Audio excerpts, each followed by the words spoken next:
है, मैं पूरे गांव का धन्यवाद करता हूँ।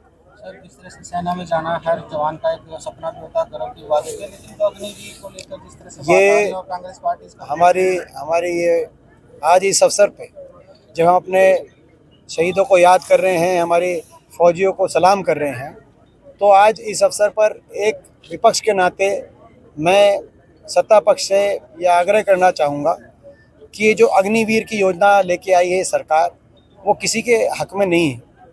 ये योजना किसके कहने से बनी? क्योंकि ना तो फौज में कोई कमी थी, ये तो वही फौज है जिसने 75 साल से देश के तिरंगे को ऊंचा रखा। चाहे 71 में पाकिस्तान के 2 टुकड़े करने की बात हो तो इसी फौज ने किया, चाहे कारगिल के समय पाकिस्तान का शीश झुकाने की बात हो तो इसी फौज ने किया। तो हमारे फौज में कोई कमी नहीं थी, तो फौज की तरफ से कोई मांग भी नहीं थी। फौज के अब जो जनरल रिटायर हुए हैं वो कह रहे हैं कि हमारी कोई मांग नहीं थी कि अग्निवीर योजना लाए।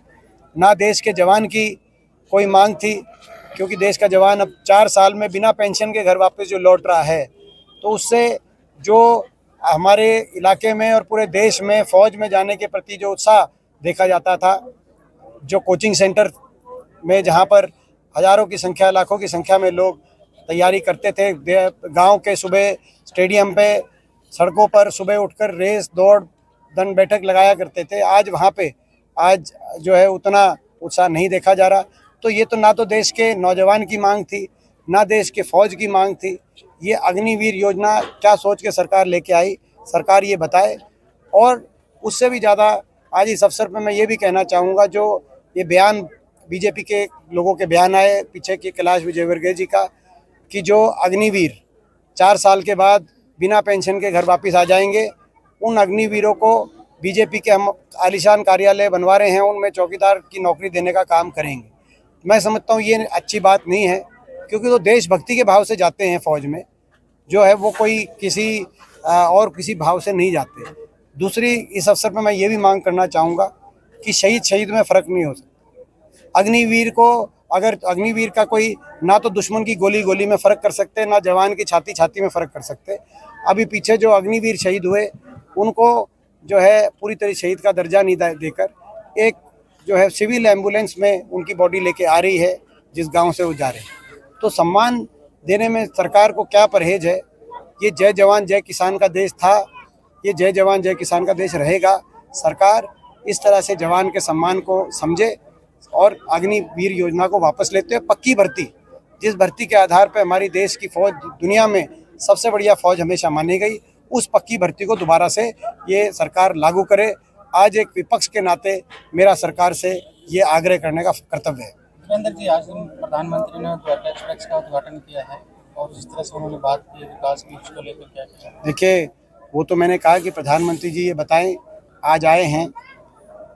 आज से 1 महीने पहले संसद के सत्र में मेरे प्रश्न के जवाब में मोदी सरकार ने, जब मैंने कहा कि देश में सबसे ज़्यादा बेरोजगारी कौन से प्रदेश में है, तो उसका जवाब दिया कि सबसे ज़्यादा बेरोजगारी हरियाणा प्रदेश में है। ये मोदी सरकार ने जवाब दिया, देश की सरकार ने, और कहा कि 2014 के मुकाबले 3 गुना बेरोजगारी बढ़ गई।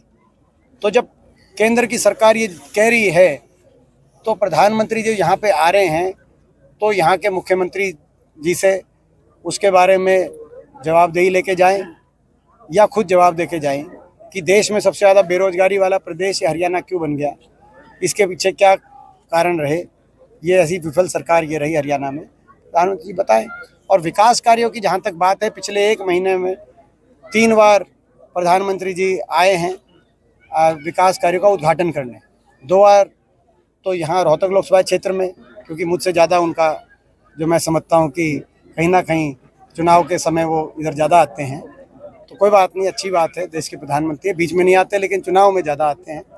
जो मैं मगर मानता हूँ कि तीनों उद्घाटन जो उन्होंने करे, वो ये सोचना चाहिए, आत्ममंथन करे, वो तीनों ऐसी परियोजनाएं थी जिनका हमारी सरकार के समय, जिनको मैंने मंजूरी दिलाकर हमारी सरकार के समय हुड्डा साहब ने उनका शिलान्यास किया था।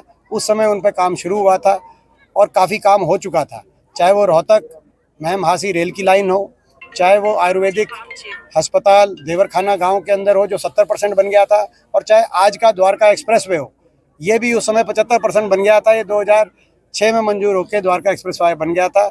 लेकिन इन 10 साल में अभी तक मौजूदा खट्टर सरकार ने हुड्डा सरकार के जो शुरू कराए गए काम थे वही पूरे नहीं हुए। उन्हीं में से कुछ एक का केवल फीता काटना प्रधानमंत्री को बुलाया जा रहा है 10 साल के बाद। हो एक कोई ऐसी परियोजना भी होती जो इन्होंने ही मंजूर कराई होती इन 10 साल में, जिसको इन्होंने ही पूरा कराया होता 10 साल में, उसका उद्घाटन कराते, तो मैं समझता हूँ प्रधानमंत्री जी को भी और मुख्यमंत्री जी को भी ज़्यादा संतुष्टि का भाव होता। लोकसभा चुनाव का जो है घोषणा होने वाली है, आचार संहिता लगने वाली है, उससे पहले इस तरह कार्यक्रम, और दूसरा जो चुनाव आयुक्त है उनका इस्तीफा। देखिए, चुनाव जो इलेक्शन कमिश्नर है, जो चुनाव आयुक्त है, उनका इस्तीफा कोई ज़्यादा आश्चर्यचकित करने वाली बात नहीं है। ये जो सरकार है, मौजूदा सरकार, इनकी जो कार्यशैली रही है, ये कहीं ना कहीं संविधान को कुचलने की बात करते हैं। कल इनके एक सांसद का बयान आया, अनंत हेगड़े जी का, कि लोकसभा के सांसद के हम 400 पार का नारा इसीलिए दे रहे हैं कि संविधान को ख़त्म करेंगे इसके बाद। कहीं ये लोकतंत्र को का गला घोटने का काम करते हैं। मैंने तो इन लोकतंत्र का ये कैसे गला घोटते हैं, मैंने तो पिछले 2019 के लोकसभा के चुनाव में देख लिया था उसका नज़ारा। लेकिन देशवासियों ने भी वो नज़ारा चंडीगढ़ के मेयर के चुनाव में जो उनकी गिनती करते हुए देख ही लिया होगा। आप लोगों ने भी, मीडिया ने भी देख लिया होगा। मैंने तो खैर 19 के चुनाव में ही देख लिया था। तो ये लोकतंत्र को मैं समझता हूँ कहीं कमज़ोर करने का, गला घोटने का काम करते हैं, तो कहीं संविधान को तोड़ने की बात करते हैं। तो ये आज जो है चुनाव आयुक्त दिल्ली में इस्तीफा दे रहे हैं चुनाव के समय, देश को इससे बहुत कुछ समझ जाना चाहिए। सर, एक आखिरी सवाल, जिस तरह से अब बीजेपी ने कैंडिडेटों की लिस्ट जारी की है, कुछ मौजूदा सांसद हैं उनकी टिकट काटी जा रही है, तो भगदड़ सी मच गई है। तो हिसार के जो सांसद हैं हरियाणा से, उन्होंने कांग्रेस ज्वाइन कर ली बीजेपी छोड़ के, तो वो कह रहे हैं कि जिस तरह से कोई फर्क नहीं पड़ेगा, क्या कांग्रेस में जाने से उनको कोई फर्क नहीं। तो मैं समझता हूँ कि बीजेपी में तो कोई जो है, मैं समझता हूँ कि किसी पंचायत का कोई मेंबर भी ज्वाइन कर जाए तो अगले दिन इश्तिहार अखबारों में बड़े बड़े आ जाते हैं।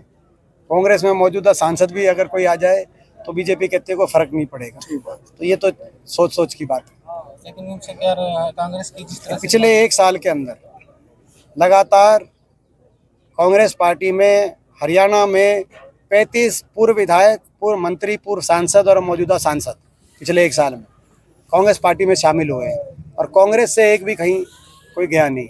सारे भाजपा, ज़्यादातर इनमें से ज़्यादातर भाजपा के हैं, कुछ एक जजपा के हैं। तो सारे कांग्रेस पार्टी में जो शामिल हुए हैं, ये आपको बताता है कि हरियाणा वाला आने वाला समय कांग्रेस का है। हरियाणा के लोगों ने परिवर्तन का मन बना लिया है। नहीं तो इतने राजनीतिक लोग हरियाणा कोने कोने से, इतने पूर्व विधायक, पूर्व मंत्री, पूर्व सांसद और मौजूदा सांसद एक ही पार्टी में लाइन लगा के शामिल नहीं हो रहे होते। तो एक अभी मैनिफेस्टो को लेकर कांग्रेस के जो हाईकमान की बैठक थी, उसको लेकर क्या है? वो आज बैठक हुई है, तो आज वही जानकारी देंगे जिनकी बैठक।